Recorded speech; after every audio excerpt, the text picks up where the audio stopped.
Di sebuah desa terpencil yang dikelilingi oleh hutan lebat, tinggallah seorang petani bernama Didi.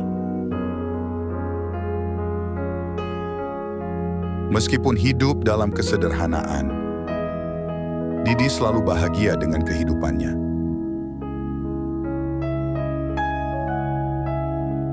Dia mengelola lahan pertaniannya dengan penuh semangat dan menjalani kehidupan yang sederhana, namun penuh berkah.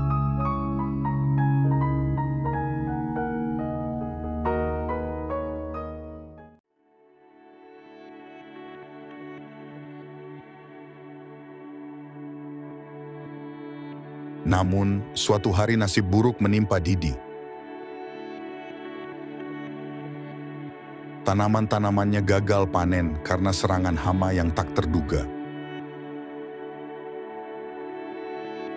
Hutang-hutang menumpuk dan beban keuangan membuatnya tidak bisa tidur nyenyak di malam hari.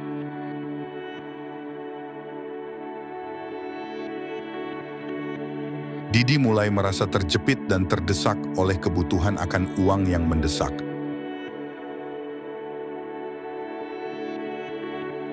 Tanpa jalan keluar yang jelas, Didi mendengar kabar tentang sebuah pesugihan yang konon bisa memberikan kekayaan instan.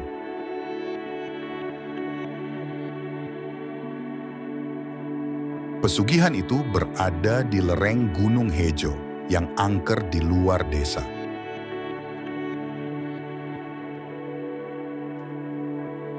Depresi dan keputusasaan mendorongnya untuk memutuskan untuk melakukan pesugihan tersebut. Malam itu, Didi berangkat ke Gunung Hejo dengan hati yang berdebar-debar.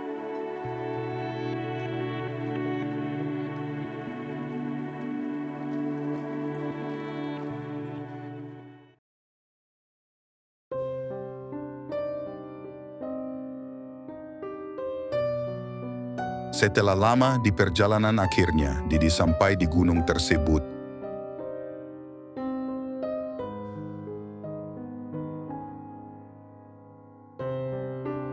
Dia merangkak melewati lorong-lorong tersembunyi di hutan yang gelap.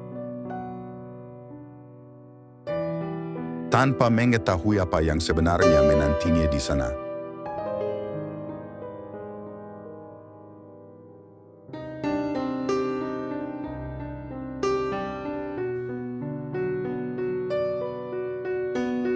Sampai di puncak gunung, Didi menemukan sebuah altar tua yang terbuat dari batu besar.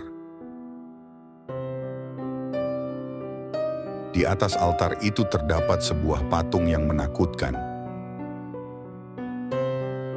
Dan aroma dupa yang harum menyelimuti udara.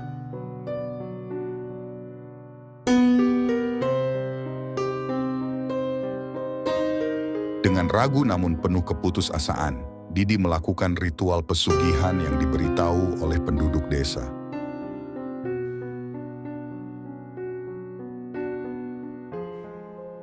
Tiba-tiba, suasana berubah gelap dan angker. Didi terkejut ketika sosok astral muncul di depannya.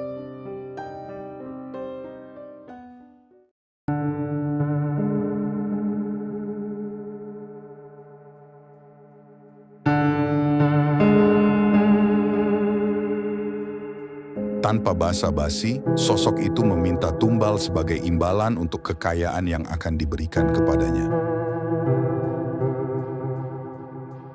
Namun, yang membuat Didi terkejut adalah bahwa tumbal yang diminta adalah istrinya. Didi terguncang, dia mencintai Dewi lebih dari apapun di dunia ini. Namun, kebutuhan akan uang dan hutang yang menumpuk membuatnya terombang-ambing dalam pertimbangan. Akhirnya, setelah berpikir matang-matang, Didi dengan berat hati menyetujui untuk memberikan Dewi sebagai tumbal.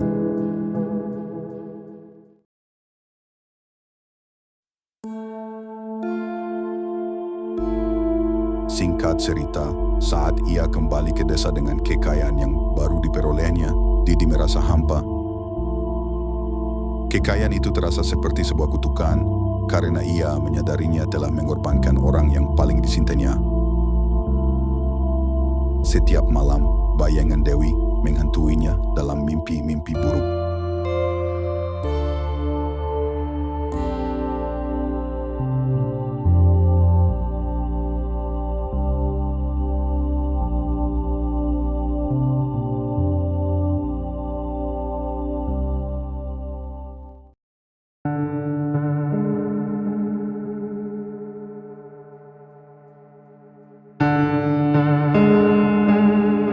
Hingga suatu malam, ketika desa itu diselubungi kabut tebal, sosok Dewi muncul di depannya.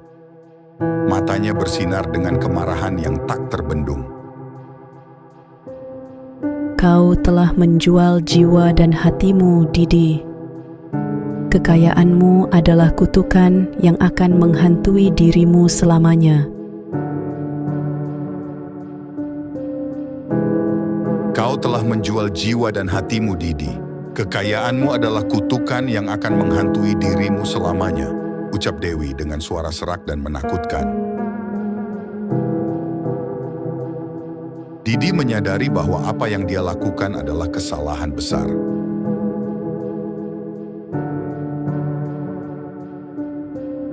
Dia berlari ke arah gunung untuk meminta pengampunan dan mengembalikan apa yang telah diambil darinya.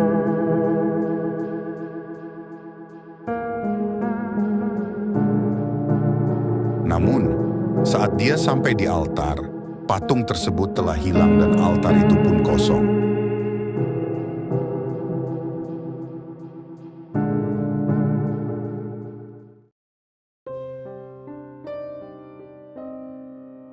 Sejak saat itu, Didi tidak pernah lagi terlihat di desa.